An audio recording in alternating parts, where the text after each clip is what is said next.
이번 시간은 201페이지 13장 전기설비 문제를 풀어보도록 하겠습니다. 자, 먼저 1번에 보시면 다음 전기설비 구분 중 저합에 해당되는 것은 이것은 혹시나 종합문제의 지문 정도 언급될 수 있는 파트라고 보시면 되고, 한 문제화 되기는 좀 어렵지 않겠네, 이렇게 봅니다. 우리 가정에서 사용하고 있는 것이 바로 이 저합 개념이죠. 보통 이 전압을 나눌 때 보통 저합, 중합, 고합 이렇게 나누고 있죠. 중합하고 고합으로 이렇게 나누는데, 기준점은 여러분들이 중합을 기준으로 설정을 하셔도 됩니다. 그래서 직류전류하고 교류전류가 약간 차이가 있습니다. 그래서 이 교류와 직류가 약간 차이가 있습니다. 그러면 보통 중합의 경우하고, 고합은 둘 다 동일합니다. 그래서 기본적으로 7000V죠. 둘 다 동일하게 7000V 초과 개념이 바로 고합 개념이 되고, 그래서 이제 저합하고 중합하고의 기준점은 이겁니다. 그래서 저합이 교류일 때 600V 이하의 개념이 됩니다. 이하. 그리고 교류가 750V 이하가 되기 때문에 중합은 그래서 이 600V 초과부터 해서 7000V까지가 보통 중합이라고 보시면 됩니다. 그러면 요거는 750V 초과부터 7000V까지 기준이 됩니다. 그래서 일반적으로 잡을 때 이것은 이제 이 저합 기준, 혹시나 저합 기준이 나올 수 있으니까 이 저합 기준에 대해서 우리가 정리를 해 두시면 되겠습니다. 그래서 저합은 교류의 경우 600V, 현 가정에서 사용하고 있는 게 이것이기 때문에 이 기준에 대해서 설정을 해 두시기 바랍니다. 그래서 4번 개념이 되고요. 그 다음에 2번에 수변전설비의 설계 순서로서 옳은 것 해가지고 나왔습니다. 수변전설비 설계 순서. 자, 그러면 수변전설비 설계 순서에서 우리 변전설비 제일 먼저 해야 될 것이 부하설비의 용량을 구하는 겁니다. 부하설비의 용량을 계산하는데, 부하설비 용량 산출은 다음과 같이 하시면 됩니다. 자, 부하밀도 곱하기 연면적, 부하밀도에다가 곱하기 연면적을 곱해서 산정하시면 되겠습니다. 그래서 가장 먼저 해야 될 것이 부하설비 용량 산출을 먼저 하게 됩니다. 그런데 부하설비 용량부터 산정해서 부하설비 용량만큼 벼락 용량을 결정하면 너무 커집니다. 그래서 이 수용률이나 이 부덕률 그리고 부하율을 갖다가 부하율을 고려해서 수용가에서 사용하는 최대 수용 전력을 구해야 됩니다. 최대 수용 전력을 우리가 구하게 됩니다. 최대 수용 전력. 그러면 이 최대 수용 전력은 이렇게 구하시면 되겠습니다. 부하설비 용량을 따로따로 줘지면 합해서 부하설비 용량에다가 수용률을 곱해서 산정하시면 되겠습니다. 수용률. 근데 작년에 수용률 구하는 식 개념이 나왔죠. 식을 찾는 유형이 나왔는데, 앞으로 혹시 수용률을 계산하는 문제가 나올 수도 있습니다. 수용률을 구하세요. 그러면 수용률이라는 것은 이거 아닙니까? 수용률은 보통 분모에다가 부하설비의 용량을 두고요, 분자에다가 최대 수용 전력, 이 최대 수용 전력을 이렇게 해서 이걸 백분율한 것이 수용률입니다. 그러면 부하설비 용량이 크죠. 전체 작용량이니까. 그래서 큰 수치를 분자에 두시고 분모에 두시고 최대 수용 전력이 적습니다. 그렇기 때문에 그걸 분자에 두고 곱하기 100. 그래서 큰 수치를 분모에 두고 작은 수치를 분자에 두시고 백분율 하시면 수용률 구하는 퍼센트가 나옵니다. 자, 그래서 혹시 답에 퍼센트가 나오면 식 생각하지 마세요. 다 외우면 힘드니까요. 수용률 구하는 식을 외울 필요가 없습니다. 수용률이 이미 출제됐으니까. 그럼 앞으로 수용률을 구하세요 문제를 낼 수가 있습니다.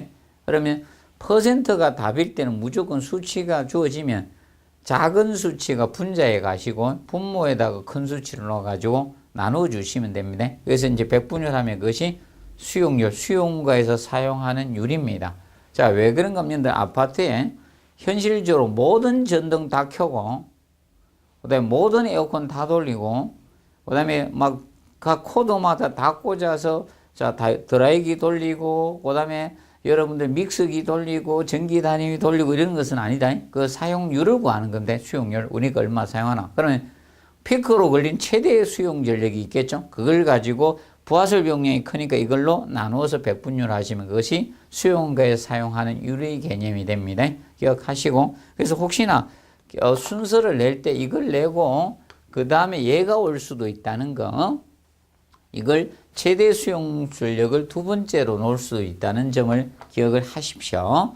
그리고 나서 이제 세 번째로 무엇을 해주는가 하면 제가죠 변압기 용량 결정을 하시면 되겠습니다.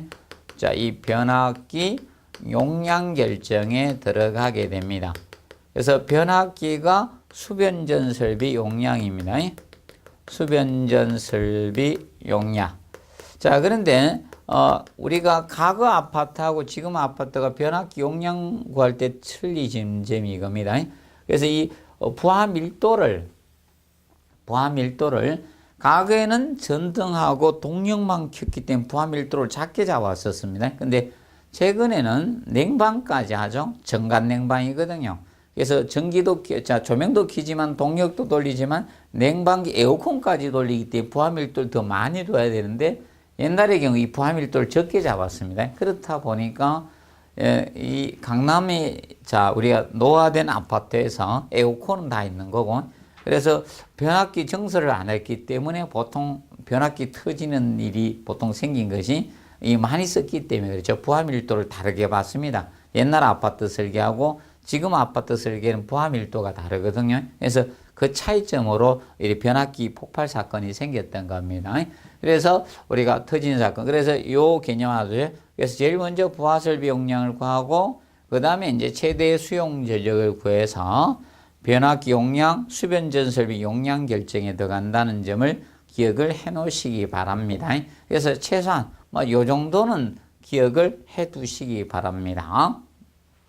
그리고 3번 보시면 각각 50kW, 100kW, 200kW 용량의 전기 부하 설비가 설치되어 있고 설비 용량이 수용률이 80%인 경우 최대 전력량을 이거 구하라 이거죠. 최대 수용 전력, 최대 전력 구하라 이겁니다. 그러면 부하 설비 용량에다가 수용률은 곱해서 계산하시면 되겠습니다. 그러면 부하 설비 용량을 일일이 합해 주시면 되겠죠. 그러면 50kW하고 플러스 현재 100kW, 200kW 있는 이것을 다 더하시면 부하설비 용량이죠. 그러면 350kW가 나오죠. 350에다가 수용률을 곱하시면 되는데 80%는 숫자로 나타내면 0.8이죠. 그래서 100%가 1이 됩니다. 그래서 그냥 80% 곱하시면 안 되겠고 그래서 382, 24, 5, 8, 5, 40, 280이 되겠죠. 280kW 되겠네요. 이렇게 곱해서 구하시면 된다. 수용률이 주어지고 계산하는 문제는 수용률은 곱해 주시면 됩니다. 혹시나 부등률이 주어져서 계산하는 문제가 나오면 나누어 주시면 됩니다. 숫자율은 곱하시고 부자율이 주어지면 나누어서 계산하시면 됩니다. 그래서 그 점 알아두시고요. 그 다음에 4번 문제 보시면 최대 수용 전력 구하는 식. 자, 최대 수용 전력은 우리가 여기에서 봤습니다. 부하설비의 용량을 갖다가 수용률을 곱해서 최대 수용 전력을 구합니다. 최대 수용률을 곱해서 구하시면 됩니다. 그렇기 때문에 여러분들 수용률 이제 식 찾는 거 나왔고, 그러면 혹시나 수용률 계산 문제가 나올 수도 있어요. 수용률 계산 문제는 간단합니다. 식이 생각이 안 나시더라도 꼭 명심하죠. 작은 수치가 분자에 가고 큰 수치가 분모입니다. 꼭 부하설비가 분모에 와야 돼요. 그것을 꼭 주의해 주시면 됩니다. 그 다음에 5번에 자, 전선의 배선 방식 중 평행식에 대한 설명 중 옳은 것에 나왔습니다. 자, 평행식이라는 것은 이게 평행식이죠. 평행식의 개념은 자, 배전반에서 자, 각층에 우리가 분전반이 있다. 패널보드 분전반이 있습니다. 분전반이 있을 때 자, 이 배전반에서 분전반까지 간선을 하나씩 다 빼주면 이것이 평행식이죠. 이 간선을 각각 하나씩 모든 분전반마다 하나씩 빼준 것이 평행식 개념이 됩니다. 그러면 평행식은 그래서 분전반마다 간선이 한 가닥씩 빼준 겁니다. 그래서 이 평행식 개념은 바로 분전반마다 간선을 빼준 거죠. 분전반마다 간선을 설치해 준 거죠. 간선 한 가닥씩, 간선을 하나씩 해준 것이 바로 평행식입니다. 그렇다 보니까 시설비가 비쌀 수밖에 없습니다. 시설비가 많이 들어갈 수밖에 없습니다. 비쌉니다. 시설비가 비싸진다. 그러면 자, 이 분전반마다 이렇게 되다 보니까 하나의 분전반에 하나의 간선에 하나의 분전반만 있는 겁니다. 그렇기 때문에 사고의 범위가 좁죠. 사고의 이 범위가 하나의 간선에 하나의 그거 되다 보니까 사고의 범위가 좁습니다. 그런 반면에 이 나뭇가지 방식이 하나의 간선에 여러 개 분전반에 있어 사고의 범위가 넓은 것이 나뭇가지식 수지상식 개념이 됩니다. 그래서 사고의 범위가 좁으니까 보통 각 회로마다 하나의 그것이 있기 때문에 분전반이 있기 때문에 전압 강화 현상이 균일화되죠.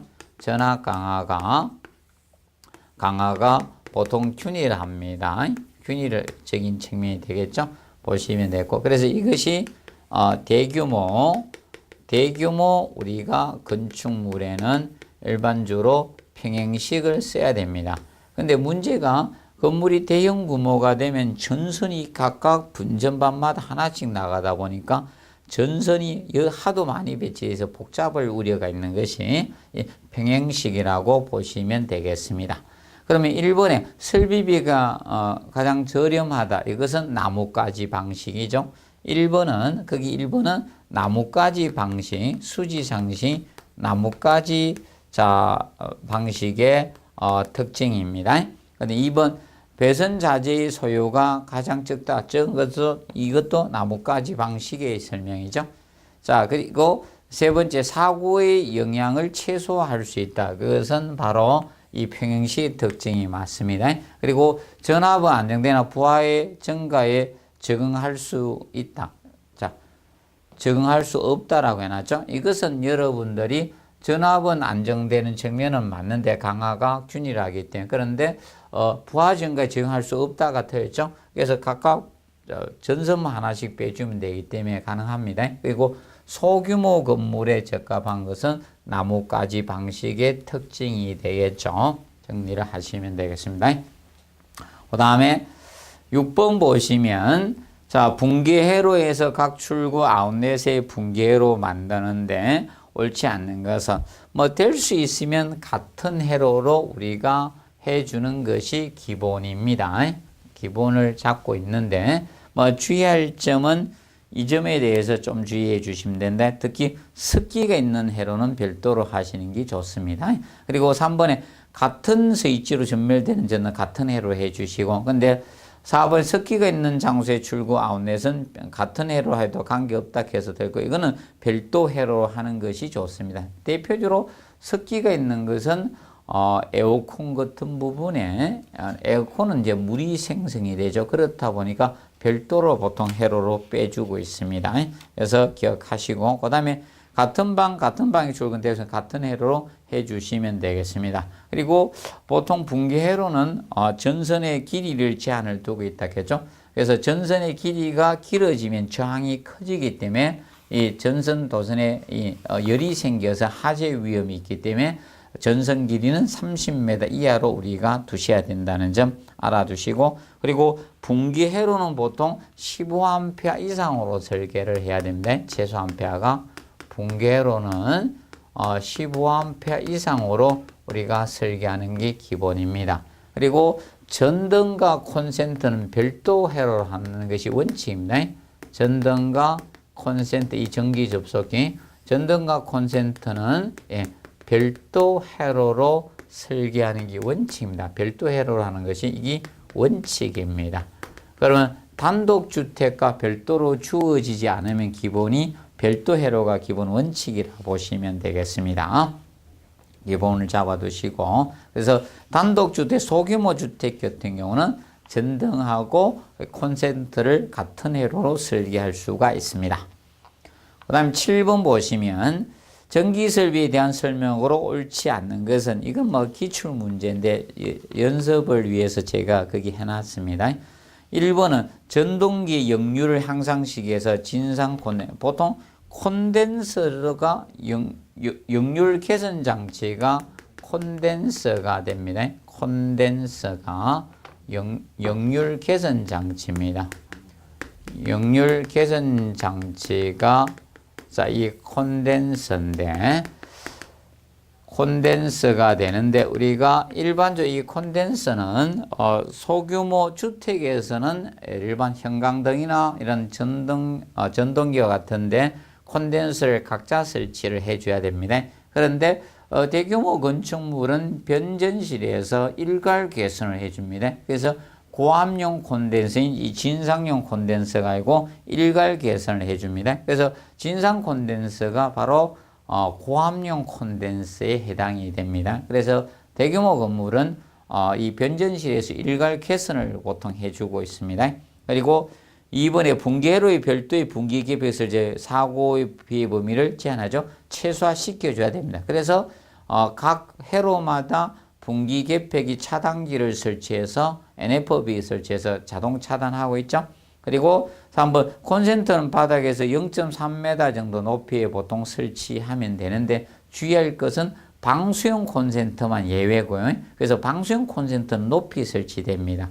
보통 0.8m 이상 높은 위치에 보통 설치가 됩니다. 그래서 에어컨 보시면 높은 곳에 설치되죠. 그것이 바로 방수용 콘센트라고 보시면 되겠습니다.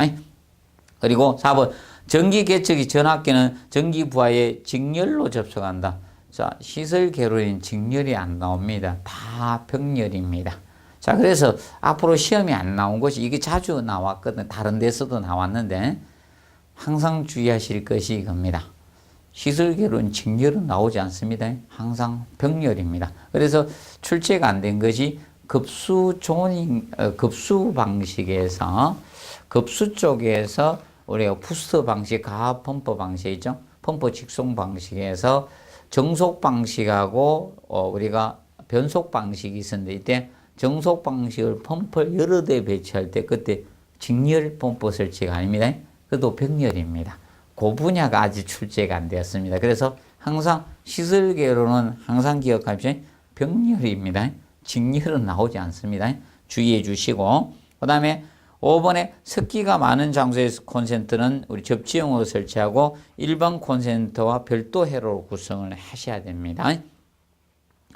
그리고 8번 다음은 개폐기 또는 차단기 무부하로 회로 분리로 개폐 만 할 수 있는 것으로 여기서 무부하로 해놨죠. 무부하 부하가 걸리지 않고 회로 분리로만 가능한 것을 찾으라는 겁니다. 그러면 가부하가 걸렸을 때 자동 차단되는 유형이 아니라는 겁니다.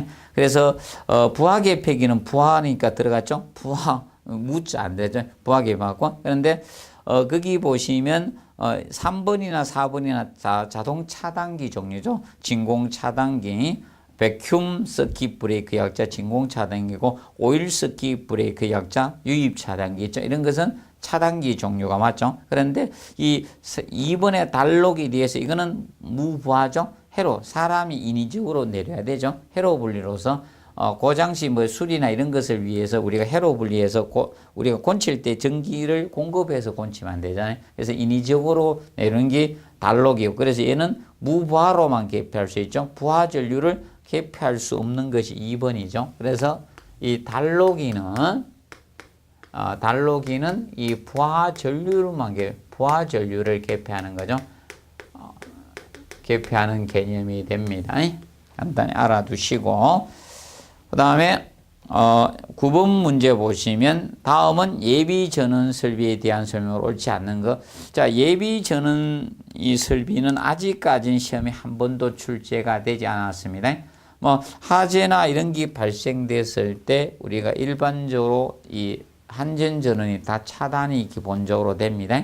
전기 화재로 번지면 사고가 엄청난 범위가 확산될 수 있기 때문에 안전을 위해서 전원이 다 차단됩니다. 그럼 예비 전원은 우리가 그런 위급 시에 예를 들어서 자 이거죠. 유도등이라든지 소방 펌프나 비상 엘리베이터 이런 데 전원을 공급해 줘야 돼요. 아파트에서는. 그리고 뭐 병원 같은 수술실 같은 데 전원 공급해야 되고, 이런 비상 발전이 필요한 데 있죠. 이런 데 공급해 주는 설비가 예비 전원 설비인데, 아파트도 예비 전원을 축전지하고 자가 발전 설비를 갖추고 있는데 아직까지는 한 번도 시험에 나온 적 없습니다. 그러면 1번 자가 발전 설비 용량은 대략 10에서 20% 정도로 우리가 하시면 됩니다. 수전 설비 용량이 보통 10에서 20% 정도로 설계하고요. 2번 예비 전원으로서 축전지는 우리가 알아두실 것이, 자, 충전하지 않고 30분. 그러면 충전 여부가 나오면 좀 주의해서 봐두시기 바랍니다. 그래서 축전지는 보통 충전 여부가 나오면 잘 확인하세요. 안 나오면 관계없고요. 충전하지 않고입니다. 충전하지 않고 30분 이상 우리가 공급되는. 그래서 소방하고 전기는 분수가 다릅니다. 소방에서는 가장 어떤 조건이 안 주어지면 기본 20분 이상으로 가지만, 자, 이 전기 쪽에서는 기본이 30분 베이스가 됩니다.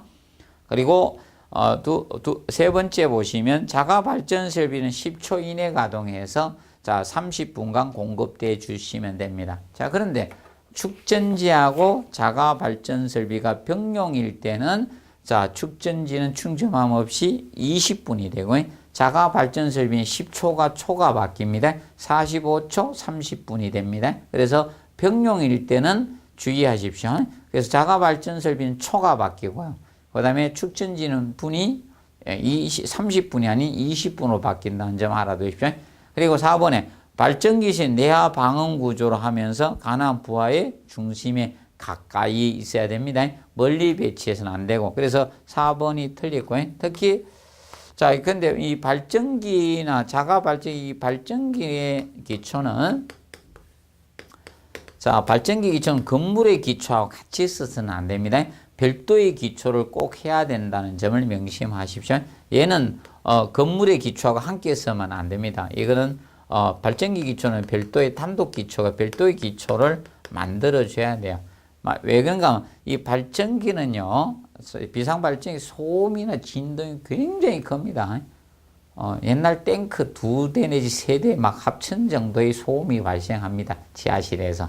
그렇다 보니까 이 진동이 굉장히 커요. 그러면 이 건물의 기초에 진동을 주면 위험해요. 그래서 일반적으로 별도의 기초를 만들어야 돼요. 그래서 건물 기초하고 함께 병용하지 않습니다.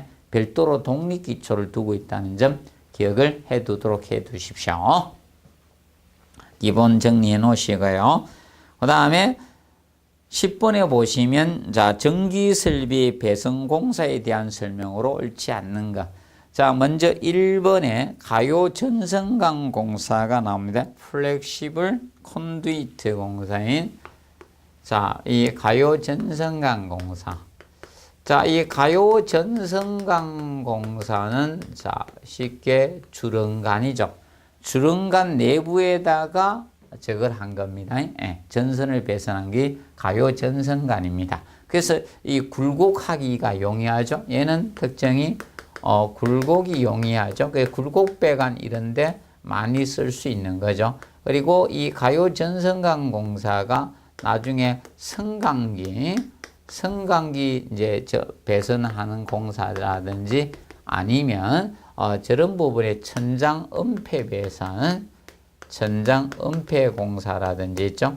그래서 이 은폐 공사나 이런 부분에 많이 사용하고 특히 짧은 배선 쪽에 많이 사용을 한다라고 보시면 되고, 근데 이 가요 전성강 공사는 그런데 단점이 콘크리트에 매설은 안 됩니다.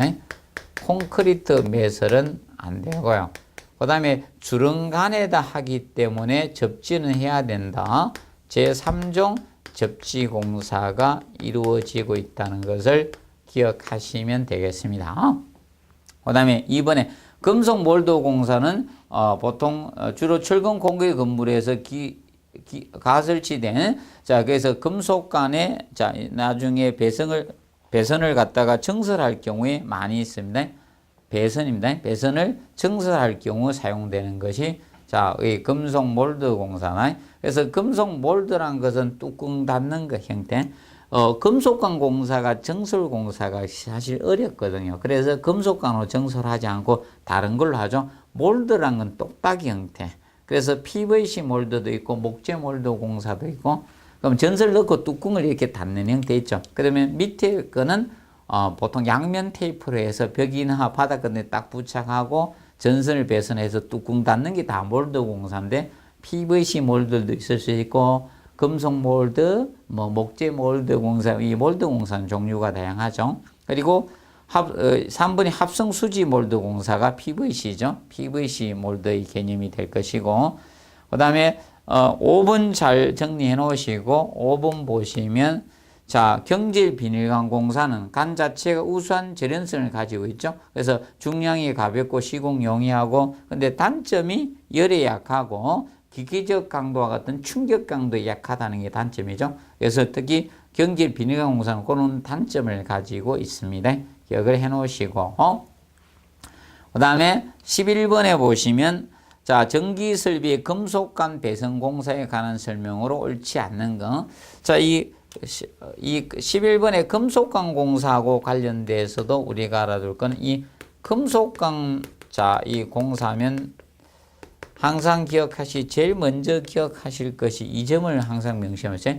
콘크리트 매설 공사에 사용될 수 있는 것이 금속관이다. 근데 금속관 가지고 하니까 얘는 항상 알아둘 게 콘크리트 매설 공사에 사용될 수 있다는 거 기억하시고 그 다음에 금속관이니까 접종해야 된다. 얘도 접지공사.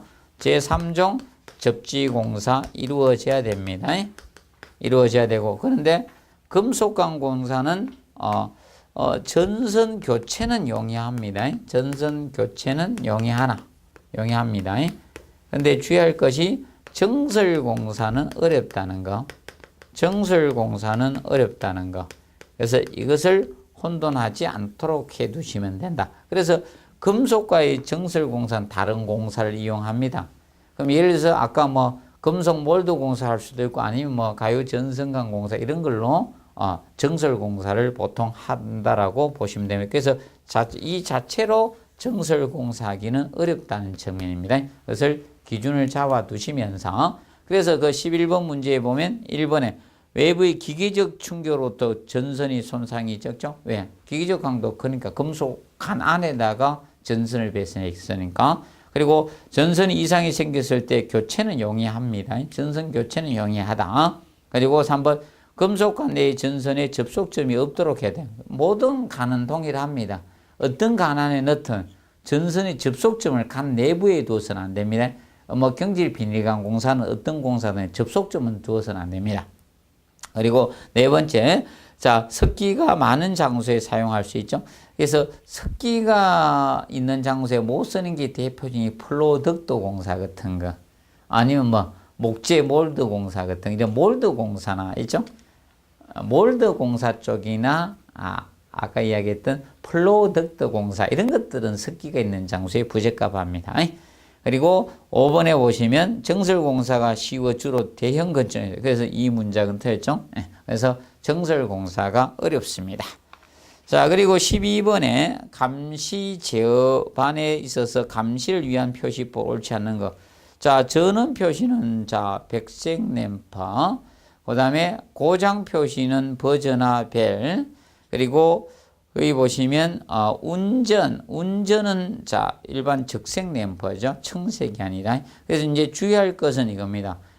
자동차하고 운전 개념이 다르다는 거예요. 자동차는 적색일 때 스톱해야 되죠. 운전해야 되는데 얘는 운전 표시가 적색입니다. 전기. 그래서 여기는 이 적색하고 저걸 정지 표시 두 가지를 잘 기억하면 정지가 녹색 램프입니다. 그래서 좀 주의해서 봐두시면 되겠습니다. 그리고 13번 문제 보시면 피레설비 규정으로 옳지 않는 것대가 나왔습니다. 자, 이 피레설비는 올해 시험이나 올해 시험 좀 보십시오. 자, 서해대교가 낙뢰 때문에 그 케이블이 떨어져 가지고 통행 제한을 했었잖아요. 그렇기 때문에 안전과 관련되어 있기 때문에 한번 봐두시기 바랍니다. 그래서 1번은 돌침 부분에 대한 설명을 하고 있죠. 1번에 돌침은 건물의 맨 윗부분부터 25cm 이상 우리가 돌출시켜 주시면 됩니다. 25cm 체크하시고, 그 다음에 2번에 피레설비 제로 최소 단면적이 없는 동선을 기준으로 자 주의할 것은 이겁니다. 과거에는 피레설비 재료가 수레부하고 인하도선 접지극을 따로따로 잡고 있었지만 지금 현재 동일합니다. 수레부든 인하도선이든 접지극이든 다 50스퀘어입니다. 50제곱미터 이상 우리가 해 주시면 됩니다. 그래서 다 통일하고 있다는 점을 기억을 꼭 해 두시면 되겠습니다. 50스퀘어가 됩니다. 그리고 3번은 피레설비 인하도선 대신해서 인하도선 대용에 대해서 설명하고 있는 게 3번이죠. 인하도선 대용이 가능하다. 대용은 할 수 있는데 전기의 연속성만 보장되면 인하도선의 대용이 가능하다. 그래서 이거는 전기적 연속성이 이 보장이 되면 됩니다. 보장될 경우 일반적으로 가능하다는 겁니다. 인하도선 대용이 가능합니다. 그리고 네 번째의 경우는 그때 이따가 판단하면 이때 주항 개념은 0.25 이하가 되어주시면 되죠. 그 다음에 4번 측면 낙뢰를 방지해서 측면 수레부. 일단은 설치 기준하고 헷갈리면 안 되고요. 이 측면 수레부 개념은 측면 수레부 설치 대상은 60m를 초과하는 건축물이죠. 높이가 60m 초과하는 건축물이 대상이 됩니다. 그래서 혼돈해서는 안 됩니다. 그래서 대상은 높이가 60m입니다. 60m 이상이 아니라 초과입니다.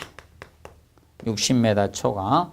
그래서 60m 초과하는 이 건축물이 대상이 된다는 점 알아두세요. 60m 초과하는 건축물 등에서 공작물이나 이런 등에서 설치 대상이 되고 있습니다. 그래서 이 기준은 요거고요. 그래서 높이 5분의 4 되는지부터 최상단까지 설치를 하면 됩니다. 근데 지표 레벨에서부터 높이가 150m 초과될 때 넘을 때는 150m 초과되는 건물에 대해서는 주의해 주나. 그래서 150m 이 초과되는 경우에는 요거는 5분의 4를 따지지 않고 120m부터 설치합니다. 120m 지점부터 최상단까지 측면 수레부 설치해야 됩니다. 지점부터 최상단까지가 됩니다. 최상단까지. 그래서 측면 수뇌부를 설치를 해 주셔야 됩니다. 그래서 측면 수뇌부 설치 기준이 나올 가능성도 상당히 있으니까 항상 기억하셔야 60m 초과되는 건축물에 높이 5분의 4 되는지부터 최상단까지 설치하면 되는데, 그런데 150m 초과되는 건물은 125분의 4를 따지지 않습니다. 예를 들어서 200m짜리 건물이다. 그래도 120m부터 최상단까지 측면 수뇌부 설치하라는 겁니다. 그리고 만약 500m 되더라도 120m부터 최상단까지 측면 수뇌부 설치하라는 기준입니다. 그것을 꼭 기억을 해 두시기 바랍니다. 그래서 서해대교가 측면 수뇌부의 문제로 인해서 이 케이블이 낙뢰를 맞은 거죠. 그래서 측면 수뇌부 설치 기준을 아마 물을 가능성이 있으니까 정확히 학습을 해 두시기 바랍니다. 그리고 14번에 다음 공청 안테나 설비에 대한 설명으로 옳지 않는 것은, 아파트는 공청 안테나를 가지고 있죠. 공청 안테나 나 그것만 못 보겠다 이런 분들은 간혹 위성 안테나도 설치한 분들이 있는데, 그래서 아파트의 공청 안테나는 거기 보시면 미간 해치지 않도록 하고 안테나는 풍속 40m 세크 초당 견디해 주시면 됩니다. 그리고 안테나 피리침 보호각이 들어가야 되죠. 안테나 낙뢰 받으면 괜찮은 줄 아니죠. 그래서 피리침 보호각 안에 들어가야 되죠. 그거 가지고 시험 냈던 겁니다. 그런데 이거는 공청 안테나는 거의 출제를 한 것 같습니다. 그리고 15번은 이거는 계산 문제가 16회 때 언급이 됐기 때문에 이 15번 관련된 문제는 푸시지 않아도 될 것 같습니다. 그래서 그 15번 문제는 개수 구하는 문제는 아직 풀지 마시고요. 요번에는 안 하셔도 됩니다. 당분간은. 그리고 16번 보시면 항공장애 등과 주간장애 등은 공작물 또는 건축 높이 지표 또는 수뇌부터 몇 메다, 60m 이상 되는 경우에 설치하죠. 이거는 항공법상 규정입니다. 항공기 안전 운행을 위해서 이 항공장애 등을 우리가 설치하라고 규정하고 있습니다. 그래서 지금 현재 항공장애 등 딱 한 번밖에 기출이 안 됐고요. 이 메다 개념이 나왔는데 앞으로 더 깊이 들어갈지는 않을 것 같습니다. 원래 저강도 항공장애 등이고 중강도, 고강도 장애 등 기준이 있는데, 보통 고강도 장애 등이 백색 등으로서 빛을 성강 발하는 것이 고강도 장애 등이고, 중강도 장애 등은 일반적으로 이겁니다. 적색 등이 이렇게 전멸을 하는 거 있죠. 깜빡깜빡 하는 이것이 중강도 장애 등입니다. 그리고 저강도 장애 등은 항색 등이거나 아니면 일반적으로 적색 등인데 이렇게 전멸을 하지 않고 계속 켜져 있는 것이 있습니다. 그것이 저강도 장애 등이라고 보시면 되겠습니다. 그리고 17번 문제 보시면 실내에 면적이 100제곱미터인 건물에 40W 형광등 10개를 설치할 때 평균 조도는 얼마인가? 단 형광등 1개의 강속이 2000루멘이고 조명률이 60%고 감각 보상률이 1.5라고 하고 있죠. 그래서 조도라는 것은 어느 장소에 대한 밝기잖아요. 단위는 럭스를 쓰죠. 이 조도는 우리가 알아두실 것이, 조도는 그러면 어느 장소에 대한 밝기잖아요. 그러면 여러분들의 면적이 LED 등 하나를 딱 켰습니다. 면적이 넓어지면요 자꾸 어두워져요. 조그맣은 방에다가 LED 등 하나만 딱 켜면 눈이 부십니다. 아주 작은 방에는. 그런데 면적이 커지면 커질수록 어두워지죠. 그래가지고 방의 면적은 이리 가는 거죠. 방의 면적. 이 면적 개념은 면적이 넓어지면 조도는 어두워지거든요. 그리고 감각 보상률이 같이 갑니다. 감각 보상률. 그래서 여러분들이 등이 어떻게 됩니까? 오래되면 먼지가 묻거나 많이 묻어 있거나 안에 흑화 현상 같은 형광등이나 이런 게 백일등이 이루어졌었잖아요. 그러면 감각이 떨어지는 게 보상률. 그래서 여기 가면 되죠. 반비례 관계. 그러니까 그리고 나머지가 비례관계로 가주시면 된다. 그러면 자, 이 강속 빛에 나오는 양이 강속에다가 곱하기 자, 강속이 빛을 발하는 양이 많게 되면 밝아지는 거 아닙니까? 그 분자의 비례관계에 분자에 가야죠. 그리고 개수가 하나에 조명 있는 것보다 여러 개 있을수록 밝아지잖아요. 그러면 강원의 개수는 여기에 가는 거예요. 개수 여기 가는 거고. 그리고 여러분들이 그리고 이제 거기 이 조명률이죠. 율이 좋을수록 자, 조도는 밝아지는 거예요. 조명률. 이 분자에 가면 된다. 그러면 여러분들 조도는 어느 장소에 대한 밝기인데 조도는 어느 장소에 대한 밝기인데 그럼 그 밝은 거하고 비례인지 반비례인지 그 개념을 알아두시면 된다. 그것만 기억하시면 이거 꼭 안 외워도 되는 겁니다. 자, 등이 한 개 켜는 것보다 있지 않습니까? 10개 켜면 밝아질 거 아닙니까? 조명률이 좋을수록, 예를 들어서 효율이 좋을수록 좋은 거 아닙니까? 그래서 비례관계잖아요. 그래서 얘들은 비례관계니까 분자에 가는 겁니다. 이거는 막 외워가 하시려고 하지 말고 비례, 반비례 관계만 기억하시면 됩니다. 그래서 자, 이렇게 해서 구하시면 되는데 그래서 이 조도를 구하는 식을 기억해 놓으세요. 그래서 혹시나 한번 준비하세요. 계산 문제 응급하면. 그래서 대비해서 조금 정리하시는데 그럼 강속이 거기 보시면 2000 루멘이죠. 2000에다가 곱하기 강원의 개수가 40W 형광등 10개니까 개수 10개에다가 자, 조명률이 60%니까 0.6입니다. 그리고 방의 면적이 현재 100제곱미터 실의 크기로 주어질 수 있죠. 그럼 가로 세로 곱하면 될 거고. 그 다음에 방의 면적 100에다가 곱하기 감각보상률 1.5 아닙니까? 1.5를 곱해서 계산하시면 된다. 자, 그러면 여기에 10개니까 2만에다가 곱하기 0.6이니까 12,000이네요.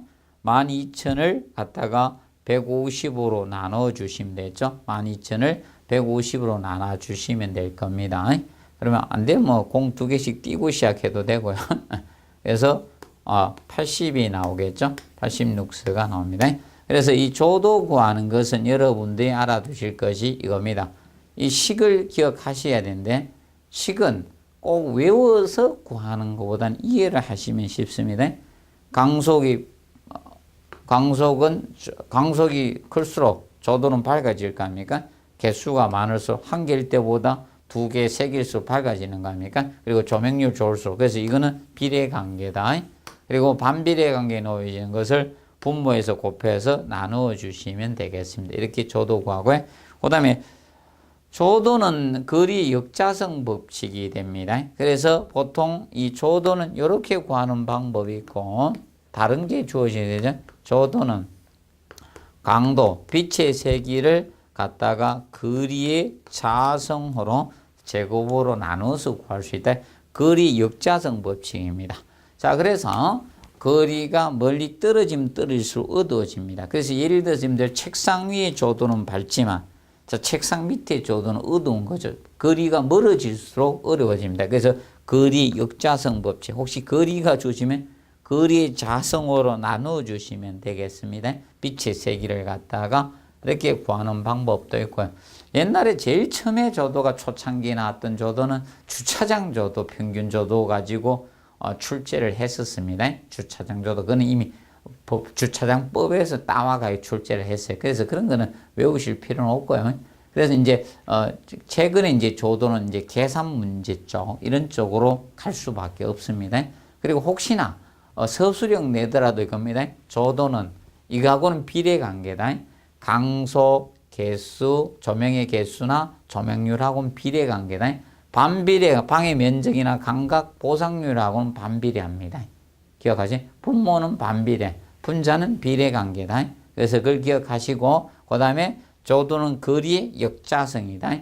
거리의 제곱에 반비례합니다. 자꾸 어두워진다라고 보시면 되겠습니다. 그런 거 알아두시기 바랍니다. 그리고 조명 설계 순서에서 가장 먼저 해야 될 것이 소요 조도를 결정하는 거거든요. 소요 조도가 여기에서 얼마나 할 것인가 결정해서 전체 조명 설계를 들어가게 됩니다. 그래서 17번 문제에서 이제 전기 설비의 마지막 문제를 풀었습니다. 그래서 기본적인 문제는 이렇게 풀고요. 그 다음에 이제 실전 모의고사에서 우리가 풀어가면서 이제 배우지 않았던 뭐 시방서 문제 부분이라든지 그리고 건축 구조 설계 기준이라는 이런 좀 어려운 부분의 문제를 다루지 않은 문제를 좀 풀어보도록 하겠습니다. 그래서 지금 문제집을 푸시면서 혹시 잘 안 되는 분야는 기본서를 펼쳐가 다시 한번 언급을 한번 더 짚고 넘어가는 방향이 좋습니다. 그래서 안 되는 문제는 별표를 해놨다가 다시 한번 더 풀어보시고요. 자주 언급을 해서 그런 부분은 안 틀리도록 유도해 주시면 되겠습니다. 자, 이번 문제집 강의는 여기서 마무리하고요. 다음 실전 모의고사에서 뵙도록 하겠습니다. 자, 수고하셨습니다.